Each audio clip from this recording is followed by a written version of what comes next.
Ekineno manyo ng'anyo ochakore e pacho kae motenle koda kweth mar Azimio kaunti ma Vihiga kama Jodak bende ne yuago pek mar ngima nyo obago ng'anyo ka gidwaro ni piny owacho mar Kenya Kwanza oruchieno mag duoko piny nengo mar ngima. Oganda go mane nyiso ichwang' noloso gi jofwambo ka giwacho ni nengo mag mwandu mitiyo godo e udi pile ka pile meno mana idho ka giseyo tend Kenya Kwanza kuom remo chopo singo margi mar kelo fuongruok ne jopiny.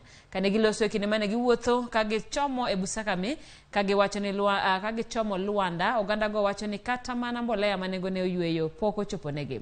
Gisingo mar siro Azimio sundo piny owacho mondo res oganda.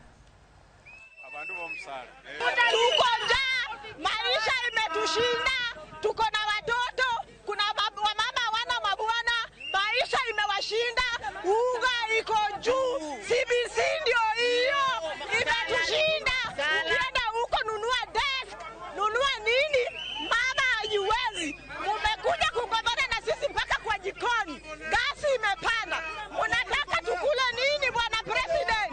Ulituahidi vitu mingi, ulituahidi vitu mingi hatujaona. Mimi kama mkaaji wa Vihiga hapa nafanya biashara ndogo ndogo ya kuuza sukuma na siwezi somesha watoto. CBC imetumaliza. CBC iko juu. Mara madawadi, mara mauniform, mara vitabu, mara njaa kwa nyumba. Mimi nasema hii serikali ya wakora hii lazima iondoke kule State House. Hii uongozi iende kwa baba. Baba atuongoze. Na baba amesema tutatembea hii Kenya yote tukiambia watu wetu vile ambavyo tutasonga. Mahali baba atakuwa amesema ndio hivyo sisi tutafanya. Hao watu walisema ya kwamba mbolea itapatikana ya bei rahisi, watu wetu watapanda mahindi. Sasa hivi mvua imeanza kunyesha. Mbolea yenyewe mmeona?